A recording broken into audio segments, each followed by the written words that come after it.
दोस्तों, क्या आप सोच सकते हैं कि अगर आप किसी के मन को पढ़ पाएं, अगर आप किसी के भी इरादे, भावनाएं और अगला कदम पहले से जान लें, तो आपका जीवन कितना आसान हो जाएगा। लेखक पैट्रिक किंग की किताब read people like a book हमें यही सिखाती है कि कैसे हम लोगों के पैटर्न, आदतें, बॉडी लैंग्वेज और फैसलों के पीछे छुपे असली कारण समझ सकते हैं।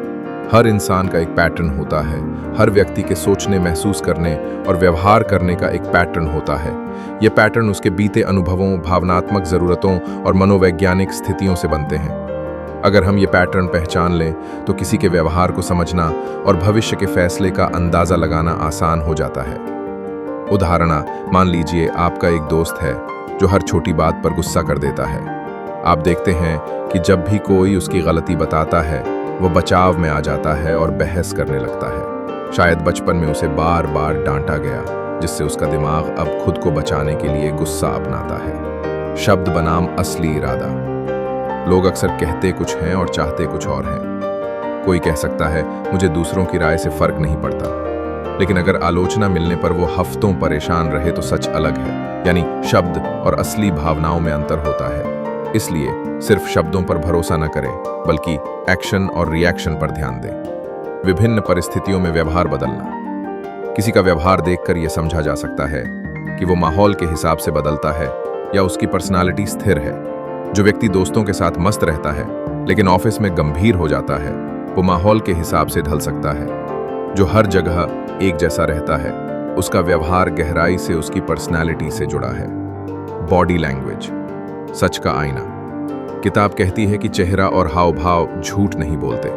खुशी, आंखों में चमक, चेहरे पर खुलापन। उदासी, आंखों में भारीपन, होंठ सख्त। डर या गुस्सा, शरीर तन्ना, नजरें चुराना, मुट्ठी कसना। इशारे, दिलचस्पी, आगे झुकना, आंखें केंद्रित। बोरियत, पीछे झुकना, नजरें भटकना। बेचैनी, घड़ी देखना, पैर हिलाना, फोन चेक करना। अगर कोई कहे मैं ठीक हूं, लेकिन उसकी आवाज धीमी हो और आंखें झुकी हों, तो शब्द झूठ बोल सकते हैं, पर शरीर सच बता देगा। मोटिवेशन, खुशी या दर्द से बचाव। पैट्रिक किंग बताते हैं, लोग सिर्फ 2 वजह से काम करते हैं: खुशी पाना, दर्द। खुशी पाना, दर्द से बचना। जो मेहनत करता है उसे सफलता की खुशी चाहिए। जो रिस्क नहीं लेता वो नाकामी के दर्द से बचना चाहता है।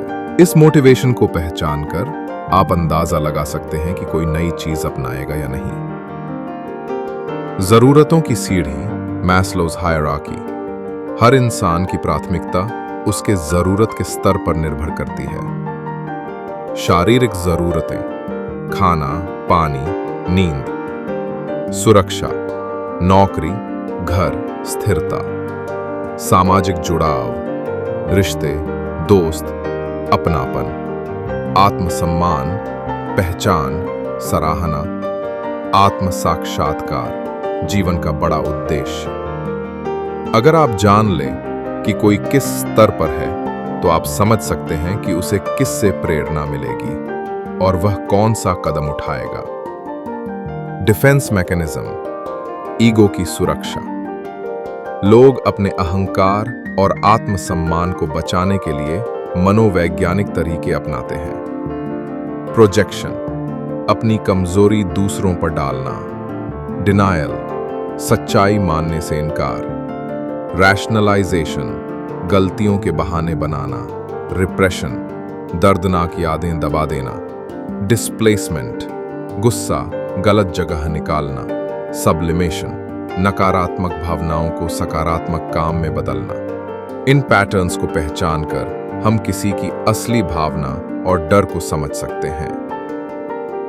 संदर्भ का महत्व। एक सिंगल संकेत से नतीजा मत निकालें। किसी के हाथ क्रॉस करना ठंड की वजह से भी हो सकता है, न कि गुस्से से। इसलिए कई संकेतों का क्लस्टर और स्थिति का संदर्भ देखें। फायदा, रिश्तों और फैसलों में स्पष्टता। जब आप पैटर्न, मोटिवेशन, जरूरत का स्तर और बॉडी लैंग्वेज पढ़ना सीख जाते हैं, तो आप रिश्ते बेहतर बना सकते हैं, गलतफहमियों से बच सकते हैं, लोगों के अगले कदम का अंदाजा लगा सकते हैं, प्रोफेशनल और पर्सनल दोनों रिश्तों में आगे रह सकते हैं। Closing. Read people like a book हमें यह सिखाती है कि लोगों को पढ़ना सिर्फ एक स्किल नहीं बल्कि एक कला है। इसके लिए आपको अवलोकन, धैर्य और अभ्यास की जरूरत है। तो दोस्तों, अब जब भी आप किसी से मिलें, सिर्फ उनकी बातों पर मत जाइए। उनकी आंखें, हाव भाव और पैटर्न को पढ़िए। आपको असली कहानी वहीं मिलेगी।